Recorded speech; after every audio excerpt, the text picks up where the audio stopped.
మీ బట్టలకి సాఫ్టింగ్ ప్రొటెక్షన్ ఇచ్చే సరైన ప్రొడక్ట్ ఎలిమ్ ఫ్యాబ్రిక్ కండిషనర్.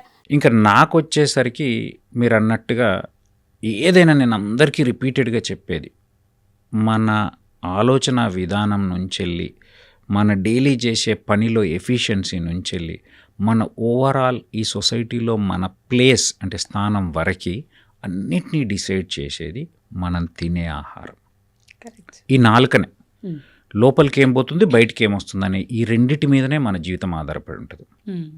లోపలికి అవసరమైనంత తీసుకొని బయటికి అవసరమైనంత వస్తే ఖచ్చితంగా మనము హ్యాపీగా ఉంటాం, మన చుట్టూ ఉన్న ప్రపంచం హ్యాపీగా ఉంటుంది.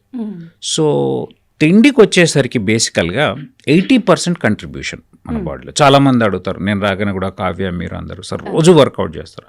అబద్ధం చెప్పదలుచుకోలేదు, నేనేం రోజు వర్కౌట్ చేయను.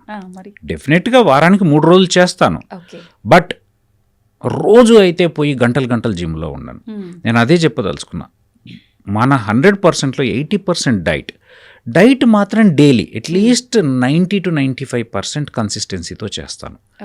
అంటే ఏంటి, కార్బోహైడ్రేట్ శాతాన్ని అవసరానికే తీసుకోవడం, అదే low carbohydrate or at times no carbohydrate. అంటే నో కార్బోహైడ్రేట్ అంటే కార్బోహైడ్రేట్ ఉంటుంది కానీ అది ఫైబర్ రూపంలో వస్తుంది. So low carbohydrate, high protein అంటే egg whites, chicken, fish, salmon fish, any type of fish and paneer, soya chunks, ఇట్లాంటి ప్రోటీన్ ఎక్కువ తీసుకుంటూ ఫైబర్ కంటెంట్, ఆకుకూరలు, కూరగాయలు, fresh fruits, non sweet fruits. మళ్ళీ చెప్తున్నా, మంచిగా రోజు అరటి పళ్ళు తింటా, రోజు మంచి స్వీట్గా ఉన్న అదేంటి మామిడి పళ్ళు తింటా అంటే మళ్ళీ రెడ్ వచ్చే కథ మొదలయ్యాయి. సో ఇవి తీసుకుంటూ ఫ్యాట్స్ను కొంచెం మోతాదులో అంటే ఒక 10 to 20% కంట్రిబ్యూషన్లో తీసుకుంటే ఖచ్చితంగా హెల్త్ బాగుంటుంది. అది ఎవ్రీథింగ్ నేను చెప్తున్నా కదా. ఫిజిక్ అంటే చూడ్డానికి, మనం తినే ఆహారం చూడ్డానికి అందంగా చేస్తుందా లేదా అనేది నేను కరెక్ట్గా చెప్పలేను, కానీ ఓవరాల్గా నిన్ను చూడగానే హ్యాపీ అనిపించే స్టేజ్కి తీసుకొస్తుంది. ఎందుకంటే you'll be happy because you're physically good, mentally good, కాబట్టి యుల్ బీ హ్యాపీ. మనం హ్యాపీగా ఉంటే డెఫినెట్గా ఎదుటోళ్ళకి హ్యాపీనెస్ ఇస్తాం, అలా డౌట్ లేదు. ఎందుకంటే మన హ్యాపీనెస్ ఎదుటోళ్ళకు ట్రాన్స్మిట్ అవుతుంది. సో ఈ కార్బోహైడ్రేట్ గురించి కొన్ని మిత్స్ ఉన్నాయి. ఏంటి అంటే, సార్ నేను అడగంగానే రొటీన్గా వచ్చే ఆన్సర్ చెప్తాను, సార్ ఒక్కటే పూట తింటా సార్. ఒకటే పూట తింటా అంటే అర్థం ఏం తెలుసా? Most of the 99% of the people అంటే మధ్యాహ్నం ఒక పూట అన్నం తింటారు, మళ్ళీ పొద్దున అదే ఇడ్లీ తింటారు, అదే చపాతి, అదే దోశ, అదే పన్నీర్ పొంగల్ గింగల్ పూరి అన్నీ తింటారు. అదంతా కార్బోహైడ్రేట్. దాన్ని కన్సిడర్ చేయట్లేదు. రాత్రి చపాతీ తింటాను సార్, చాలా మంది ఆ రాత్రి చపాతీ తినేదాన్ని డైట్ చేస్తున్నాను ఫీల్ అవుతున్నారు. సో 35 ఏళ్ల వయసు దాటిన తర్వాత మన బాడీకి మనం తినే ఆహారంలో 30% అవసరం. యాక్చువల్గా మన జీవక్రియ మొత్తం, మన మెటబాలిజం మొత్తం తగ్గిపోతుంది. సో ఆ తగ్గిపోవడం వల్ల ఏమవుతుంది అని అంటే, నీకు ఎక్స్పెన్సెస్ తగ్గినప్పుడు నువ్వు ఇచ్చేదంతా జమ అవుతుంది, బ్యాంక్లో బ్యాలెన్స్గా రెడీ అవుతుంది. ఆ బ్యాలెన్స్ పొట్ట, గుట్ట అన్ని రకాలుగా, ఇంక్లూడింగ్ స్కిన్ టోన్తో సహా. నువ్వు కార్బోహైడ్రేట్ తీసుకునే వాళ్ళ స్కిన్ టోన్ తెలిసిపోతుంది, టాడ్ స్కిన్ లాగా ఉండిపోతుంది. అదే మనం ప్రోటీన్ తీసుకునే వాళ్ళు, కొలాజిన్ కంటెంట్ ఎక్కువ ఉన్న వాళ్ళు తీసుకున్న ఫ్రెష్గా ఉంటుంది, రిజువనేటెడ్గా ఉంటుంది, యంగ్గా కనపడుతుంది. అండ్ థాట్స్ కూడా సేమ్ అట్లే ఉంటాయి. If you're physically good, you feel comfortable, you feel confident, you బేసికల్గా మన మీద మనకు కాన్ఫిడెన్స్, మన మీద మనకు ఒక పాజిటివ్ యాటిట్యూడ్ ఉంటే definitely you will reflect on to the society. So నేను చెప్పేది ఏంటంటే 30%, ఇప్పుడు తీసుకున్న దాంట్లో 30% మాత్రమే తీసుకోండి. కార్బోహైడ్రేట్ దయచేసి పొద్దున తినే బ్రేక్ఫాస్ట్ను కూడా మీల్గానే కన్సిడర్ చేయండి, రాత్రికి తీసుకునే కార్బోహైడ్రేట్ను కూడా మీల్గానే కన్సిడర్ చేయండి. మధ్యాహ్నం ఒక్క పూట అన్నం తిని మిగతా టిఫిన్ చేసి దాన్ని నేను డైట్ చేస్తున్నాను మోసం చేయొద్దు. మరి ఇప్పుడు ఇంకా ఈ దోశలు, ఇడ్లీలు, చపాతీలు ఇవే పండగ పబ్బానికి, టిఫిన్ గా తీసుకోవాలి సార్? మరి అవి స్కిప్ చేయాలి 12 నుంచి 7 మధ్యలో. అంటే ఇప్పుడు somebody is overweight or obese, వాళ్ళ గురించి మాట్లాడదాం. ఓవర్ వెయిట్ ఉన్న వాళ్ళు మాత్రం డెఫినెట్గా they should maintain this fasting. అంటే ఆ 16 hours ఫాస్ట్ అనేది ఉండాలి, ఇంటర్మిటెంట్ ఫాస్టింగ్ అంటారు. ఈ ఇంటర్మిటెంట్ ఫాస్టింగ్ అనేది మన గ్లూకోజ్ కంట్రోల్లో చాలా బాగా హెల్ప్ చేస్తుంది, lot of scientific research has proven. So కాబట్టి ఆ 16 hours ఫాస్ట్ ఎట్లా అంటే, ఈవినింగ్ 7కి మనం తినడం బానేసి అప్ టు 11:30-12 వరకు. ఈ టైంలో వాటర్ మహా అంటే బ్లాక్ కాఫీ లేదా lemon with some salt and water, Okay. ఇట్లాంటివి మాత్రమే, లేదా గ్రీన్ టీ, ఇట్లాంటివి తీసుకుంటూ 12 to 7. 12కు స్టార్ట్ చేసేటప్పుడు first meal should be protein. యూజువల్గా మనం ఏం చేస్తాము, ఇడ్లో దోశ తినేస్తే ఇది మనీ లాంటిదండి. Money will breed money. మీకు లక్ష వస్తే ఇంకో లక్షను సంపాదించి పెడుతుంది, లక్షనే.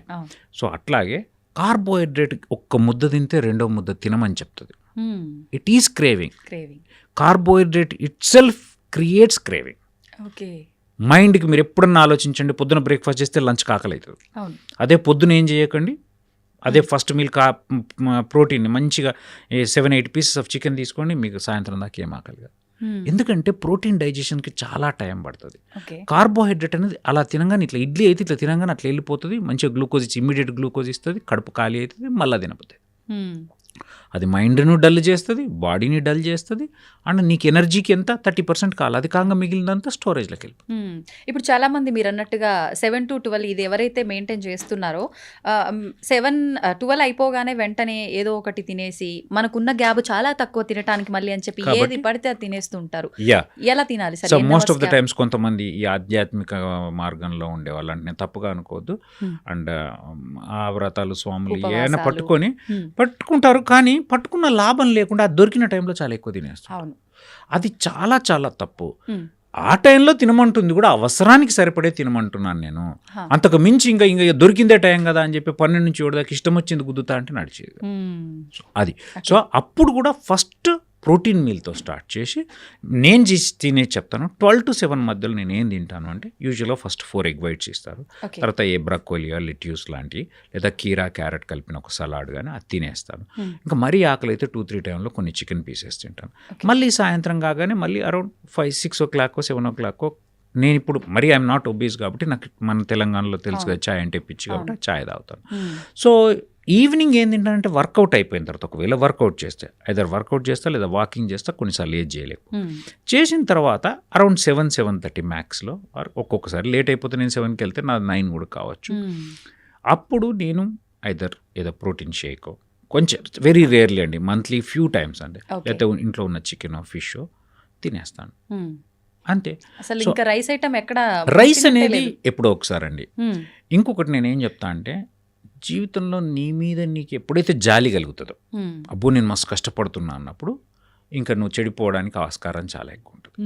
అది నేను అందరికీ, ఈవెన్ చిన్న పిల్లల నుంచి, స్కూల్లో పిల్లల నుంచి అందరికీ చెప్పానంటే, you should fool your brain.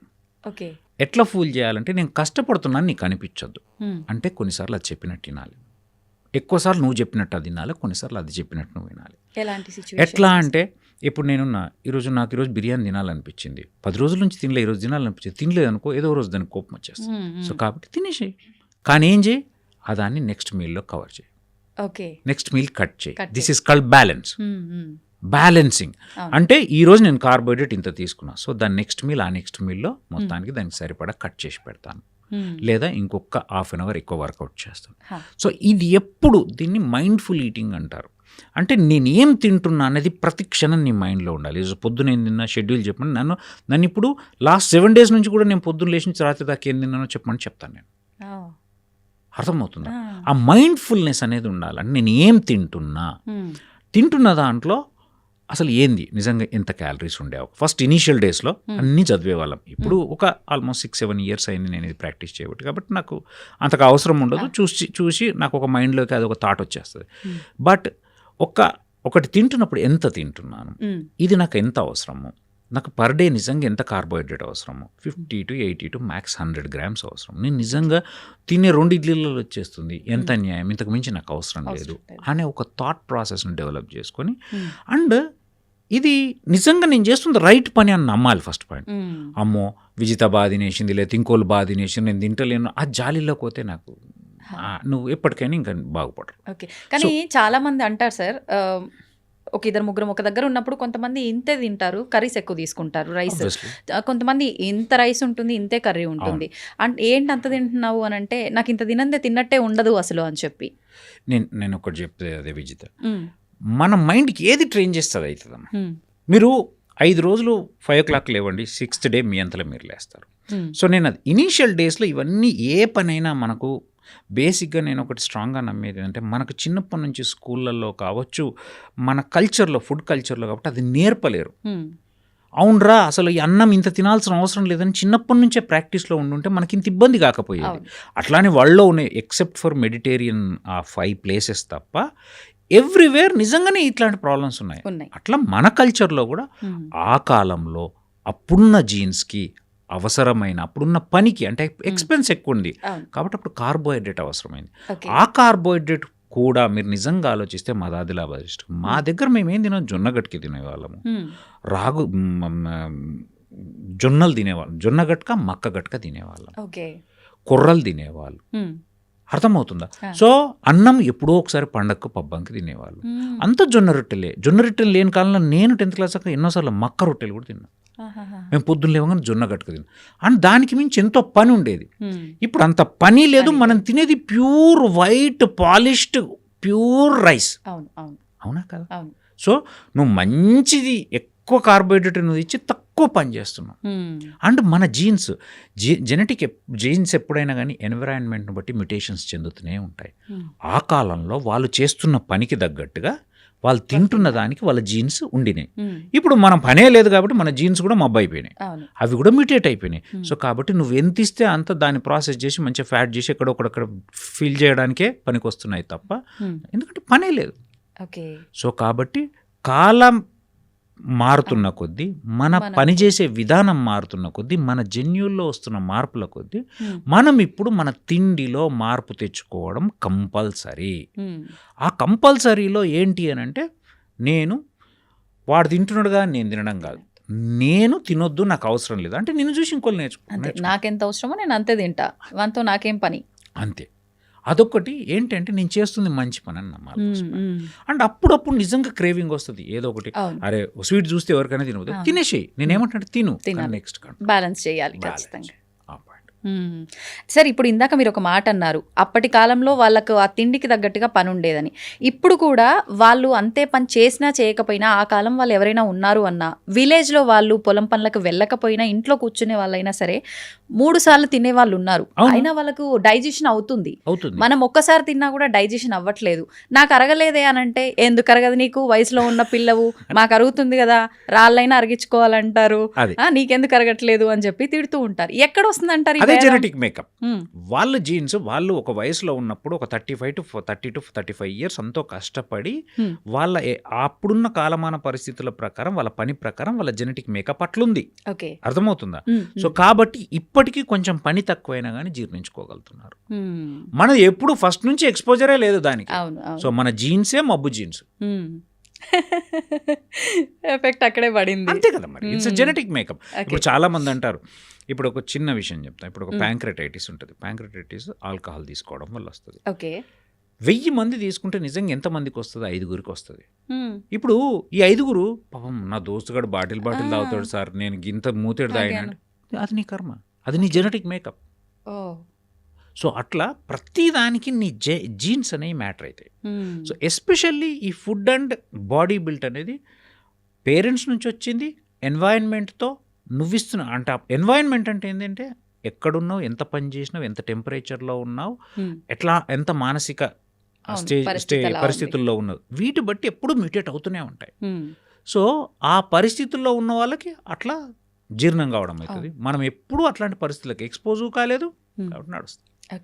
ఇప్పుడు మీరు చెప్పిన ఈ ఫుడ్ డైట్ కానీ బ్యాలెన్సింగ్ కానీ ఇదంతా వయసును బట్టి పాటించాలా? చిన్నపిల్లల్లో కూడా చాలా మంది ఇప్పుడు నేను డైట్ చేస్తున్నా అంటే నా పిల్లల్ని కూడా నేనేం తింటున్నానో అదే పెట్టాల్సి వస్తుంది. చైల్డ్హుడ్ ఒబెసిటీ, ఎక్సలెంట్ క్వశ్చన్ ఇది. ఎందుకంటే చైల్డ్హుడ్ ఒబెసిటీ అనేది చాలా ఎక్కువైపోతుంది. మనం ఇంతకుముందు ప్రపంచంలో మన దేశం భారతదేశము డయాబెటీస్ క్యాపిటల్ అయింది కదా, ఇప్పుడు ఒబెసిటీకి కూడా క్యాపిటల్ అయిపోతుంది. ఎందుకు అనంటే చైల్డ్హుడ్ ఒబెసిటీ పెరుగుతుంది. చైల్డ్హుడ్ ఒబెసిటీ అదే మళ్ళీ చెప్పుకొస్తున్నా, మనము తల్లిదండ్రి ఇంకోటి గుర్తుపెట్టుకోండి, ఫుడ్ అనేది కల్చర్. మీరు బాగా గమనించండి, ఇప్పటికీ మీ అమ్మ వండిందే మీకు నచ్చుతుంది, మీ అత్త వండిన దానికంటే చెప్తున్నా. ఎందుకంటే కల్చర్, మనం దేనికైతే అలవాటు పడ్డామో మన జీవ చాపల్యం అంటుంది, సో దానికి మాత్రమే రెస్పాండ్ అవుతుంది. సో చిన్నప్పటి నుంచి మీరేం తింటున్నారో, మీరేం తిన్నారు, మీ పేరెంట్స్ ఏం తిన్నారో మీరు తిన్నారు. సో మీరేం తింటారో మీ పిల్లలు అది తింటారు. కాబట్టి మీరు అండ్ ఇంకోటి, ఇప్పుడు మనం కొంతవరకు ఒక పల్లెటూరు బ్యాక్గ్రౌండ్ నుంచి సడన్గా రీజనబ్లీ గుడ్ అఫోర్డబుల్ స్టేజ్కి రాగానే ఈ comfortable food pizza, burger, stored, junk అన్నిటికీ మనం ఎప్పుడు, ఎందుకంటే మనం చిన్నప్పటి నుంచి ఎంజాయ్ చేయలేదు అనే ఉద్దేశంతో మనం తెచ్చుకుంటాం. అన్నీ నాన్ వెజ్లు అన్నీ వాటితో పాటు రైస్ అని సో అది పిల్లలకు అలవాటైంది. అలవాటు కావడం వల్ల నిజంగానే ఆ 14 ఏళ్ళ లోపు కూడా ఒబెసిటీ అనేది పెరిగిపోతుంది.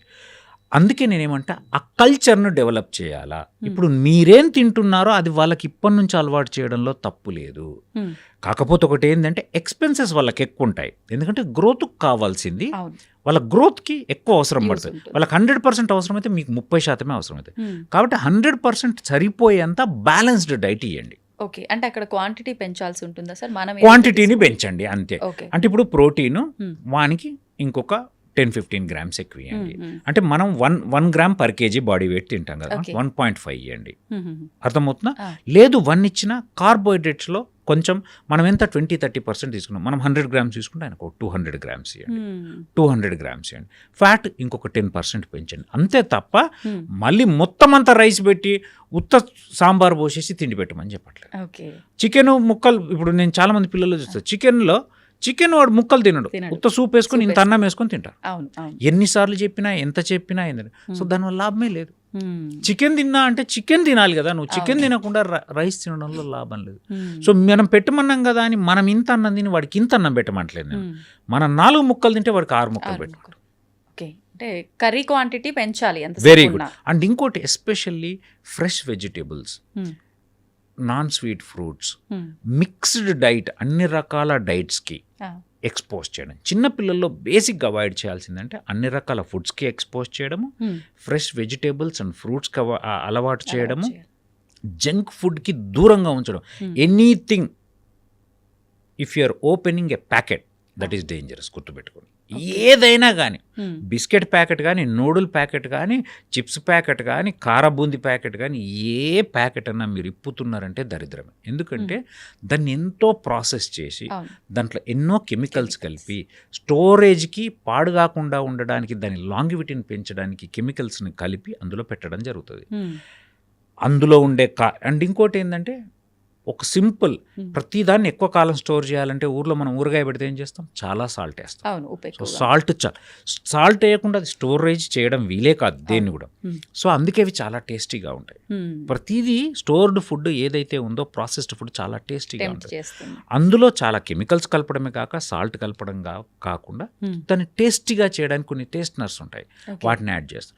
అవన్నీ కార్సినోజెనిక్, అవన్నీ ఏదో ఒక రోజు క్యాన్సర్ చేస్తాయి, అవన్నీ ఒబెసిటీని పెంచుతాయి.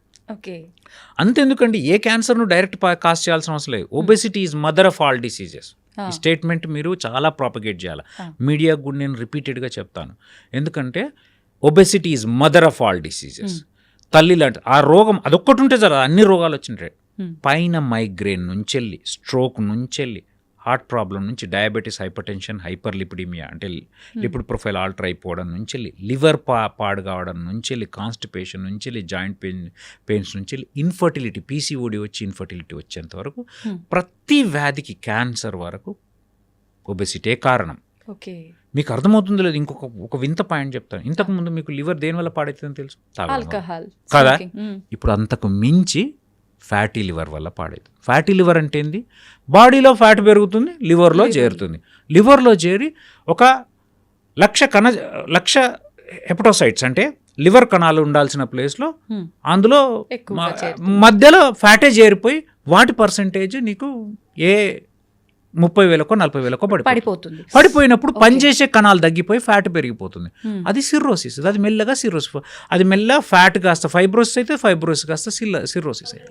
సార్, ఇప్పుడు లివర్ మనకు డేంజర్లో ఉంది అని అంటే ఒక స్టేజ్ నుంచి ఇంకో స్టేజ్ కంటే సిరోసిస్ స్టేజ్కి వెళ్తుంది అన్నారు. ఆ స్టేజ్కి వెళ్తుంది అన్నాక కూడా అంటే లాస్ట్ మూమెంట్లో ఇంకా ట్రీట్మెంట్ అవసరం అన్నప్పుడే చాలా మందికి బయటపడుతుంటాయి లక్షణాలు. ముందుగానే లివర్ మనకు డ్యామేజ్ అయ్యే ఛాన్సెస్ ఉన్నాయి అన్నప్పుడు మనకేమైనా సిమ్టమ్స్ తెలిసే అవకాశం ఉందా? ఏముండవు. యాక్చువల్గా ఫ్యాటీ లివర్లో సిమ్టమ్స్ ఏముండవు. చాలా మంది సార్ నాకు ఫ్యాటీ లివర్ ఉంది, నొప్పి అని వస్తారు. కానీ ఏ ఫ్యాటీ లివర్ వల్ల నొప్పి రాదు. మీరన్న point very valid. Fatty liver అనేది సైలెంట్ కిల్లర్. స్లోగా పోయి అది ఎప్పుడైతే ఫైబ్రోసిస్ అయ్యి సిర్రోసిస్ అవుతుందో అప్పుడే కడుపులో నీరు చేరడమో, జాండీస్ రావడమో, కాళ్ళవాపులు రావడమో, లేకపోతే రక్తవాంతులు కావడమో, లేకపోతే ఓష్ తప్పిపోవడం, ఎన్సెఫలోపతి, వీటి వల్ల మాత్రమే బయటపడుతుంది. అందుకే నేను ఏం చెప్తున్నా అంటే ఫస్ట్ నుంచి వెళ్ళి నీ వెయిట్ని కంట్రోల్లో పెట్టుకొని షుగర్ను కంట్రోల్లో పెట్టుకుంటే ఫ్యాటీ లివర్ వచ్చే అవకాశాలే తక్కువ ఉంటాయి. అందరికి నేను ఇంకా కొంచెం కామెడీగా చెప్తా, అమ్మా ఏందమ్మా మందు తాగి లివర్ పాడైనా కొంచెం గౌరవంగా ఉంటుంది, ఈ తినడం వల్ల లివర్ పాడైందంటే దరిద్రంగా ఉంటుందమ్మా అని జస్ట్ ఒక కామెడీ నోట్లో చెప్తుంటాను. ఎందుకంటే వాళ్ళకి అది అర్థం కావాలి అని చెప్పి. సో అంటే నేను చెప్పబోయేది ఏంటంటే ఫుడ్ అనేది ఆల్కహాల్ కంటే డేంజర్, అన్నిటికంటే పెద్ద పాయిజన్ ఇప్పుడు మన ముందున్నది, ఈ ప్రపంచం ముందున్నది ఫుడ్ మాత్రమే.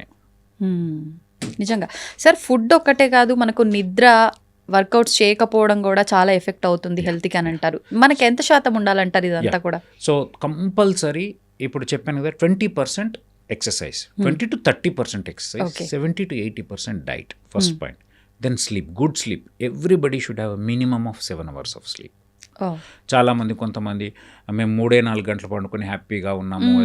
నిజంగా చూస్తే ఆ బ్యాలెన్స్డ్ లైఫ్ అయితే ఏదైతే ఉందో అంటే పర్సనల్, ఫ్యామిలీ, ప్రొఫెషనల్, సోషల్, ఈ 4 లైఫ్లు ప్రతి మనిషికి ఉంటాయి. దీంట్లో మీరు పోయి తొంగి చూస్తే, ఆ మనిషిలోకి తొంగి చూస్తే నిజంగా ఎందులో ఒక దాంట్లో బ్యాలెన్స్ లేకుండానే బతుకుతుంటాడు. సో వాళ్ళని చూసి మనం మోసదు. ఎంతోమంది డాక్టర్లు కూడా పెద్ద గొప్ప గొప్ప డాక్టర్లు మేము 3 గంటలే పడుకుంటాము, రాత్రి 12 నుంచి 2 వరకు రీసెర్చ్ చేసుకుంటాము, బట్ స్టిల్ పోయి చూస్తే they are not living happy life. అది ప్రూవ్ అవుతుంది. సో మంచి ఆరోగ్యం ఉండాలి అని అంటే, మంచి బ్యాలెన్స్ లైఫ్ ఉండాలంటే మినిమమ్ ఆఫ్ 7 hours. 8 hours అనేది కొంచెం ఎక్కువ, 7 hours, 6 to 7 hours అయితే కంపల్సరీ ఉండాలి. దట్ టు సౌండ్ స్లీప్ అండి. ఊరికే పడుకొని పొద్దుదాకా ఏదో టెన్షన్ పడుతూ మధ్యలో 10 సార్లు లేస్తూ, ఇది దాన్ని కూడా స్లీప్ అన్న, సౌండ్ స్లీప్. సౌండ్ స్లీప్ ఉండాలి అని అంటే కొంచెం శారీరక శ్రమ ఉండాలా, ఫస్ట్ ఆఫ్ ఆల్ ఆత్మ సంతృప్తి ఉండాలా, శారీరక శ్రమ ఉండాలా, రీజనబ్లీ గుడ్ ఫుడ్ ఉండాలా, అండ్ మధ్యాహ్నం నాప్స్ అవన్నీ అవాయిడ్ చేయాలి. అప్పుడు ఖచ్చితంగా గుడ్ స్లీప్ ఉంటుంది. So sleep contributes, stress free life contributes, good diet contributes, good exercise. ఇవి ఉంటే ఇంతకు మించి ఈ 4 ఉండి నేచర్, మంచి రిలేషన్స్ ఉంటే, మొన్ననే ఒక రీసెర్చ్ జరిగింది చెప్పాలి. ఆ రీసెర్చ్లో ఒక మనిషి లాంగివిటీని పెంచేవి ఏంటి అన్నప్పుడు అందులో ప్రూవ్ అయినాయి చెప్తున్నాను. First good protein diet, body bearing, I mean weight bearing exercises, minimum of weight bearing exercises, and third good human relations. ఇవి చాలా తక్కువైపోయాయి ఈ మధ్య కాలంలో. And apart from that good sleep అదంతా వస్తుంది. ఇవన్నీ ఉన్న ఈ 3 ఉంటే నీకు గుడ్ స్లీప్ ఆటోమేటిక్గా వస్తుంది. అర్థమవుతుందా? సో ఈ 3 అన్న 3వది చాలా చాలా ఇంపార్టెంట్. గుడ్ హ్యూమన్ రిలేషన్స్, దానికి ఒకే ఒక మార్గం పాజిటివిజం. ప్రతి మనిషిలో బిజితా లేదో తప్పు ఉంటుంది, విమలాకర్ లేదో తప్పు ఉంటుంది, ఇంకోరు లేదో తప్పులు ఒప్పులు లేదా లెక్కలు పెట్టుకుంటూ పోతే ఎవ్వరు నీకు నేను ఎప్పుడు అందరికి ఒక నిన్ను నువ్వే క్షమించుకోగలిగింది. మనం ఎన్నో తప్పులు చేసి మనం క్షమించుకొని ఇంత ప్రేమించుకున్నాం, మరి ఆపోజిట్ అని ప్రేమించకపోయినా అట్లీస్ట్ హేట్ చేయకు. What I mean. సో అది ఈ గుడ్ హ్యూమన్ రిలేషన్స్ ఉంటే ఇంకా నీకు ప్రపంచంలో 99% ఆస్తి ఉన్నట్టేనండి. అంతకు మించి. అయితే ఇప్పుడు మీరు అన్నట్టుగా 7 hours స్లీప్ ఓకే, కానీ చాలామంది లేట్ నైట్ పడుకొని అది 7 hours అవ్వాలి కదా అని చెప్పి లేట్గా లేవటం, బ్యాలెన్స్ చేసి అది 7 hours అయిన తర్వాత లేవటం, ఇలా చేస్తుంటారు.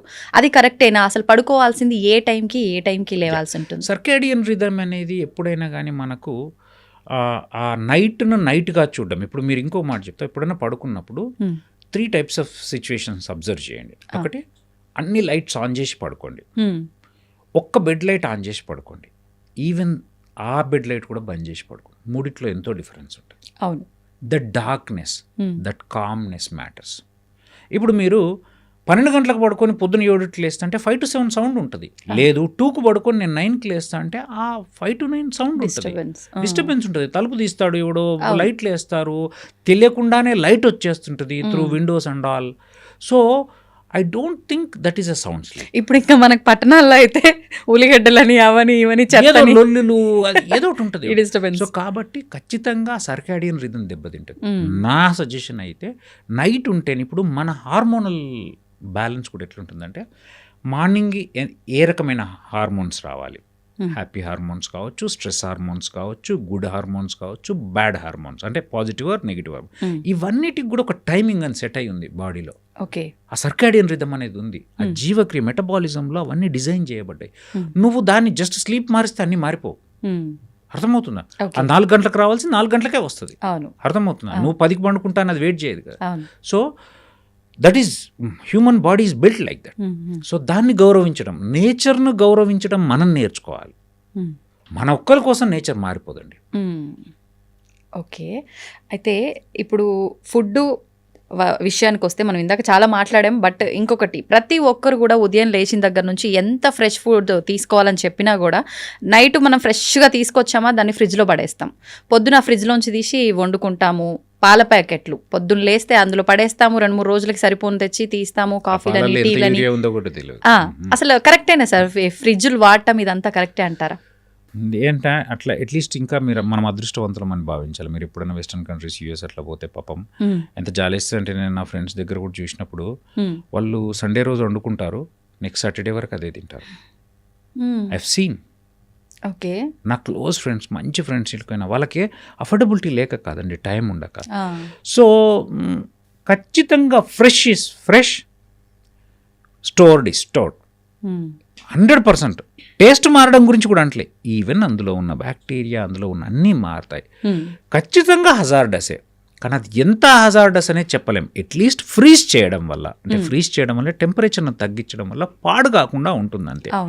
దానివల్ల టేస్ట్ మారుతుంది, దానివల్ల దాని నుంచి మనకు రావాల్సిన బెనిఫిట్స్ శాతం కూడా తగ్గిపోతుంది.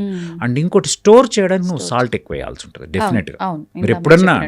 సో కాబట్టి దానివల్ల మళ్ళీ దాన్ని తీసి హీట్ చేస్తాం, అది ఇంకా డేంజర్. బయటికి తీసి చాలాసార్లు టైం లేక, యూజువల్ ఎప్పుడైనా ఏసీ నుంచి బయటకు వెళ్ళేటప్పుడు ఇమ్మీడియట్గా వెంటింగ్ ఉండదు. మీరు మధ్యలో ఏం చేస్తారంటే కొంచెం సెమీ కూల్ ప్లేస్ని పెడతారు. దట్ ఈస్ ద వే ఏదైనా లైఫ్లో అంతే. సో మీరు తీసి ఇమ్మీడియట్గా గిన్నెలు వేసేసి మళ్ళీ వేడి చేయడం వల్ల జస్ట్ యువర్ హీటింగ్ ఇట్, అంటే యూఆర్ ఇంక్రీజింగ్ ద టెంపరేచర్. తప్ప దాంట్లో ఉన్న మీరు వేడి చేయడం వల్ల దాని చెడు మంచిగా అయిపోదు, టేస్ట్ కూడా మారదండి. ఓకే.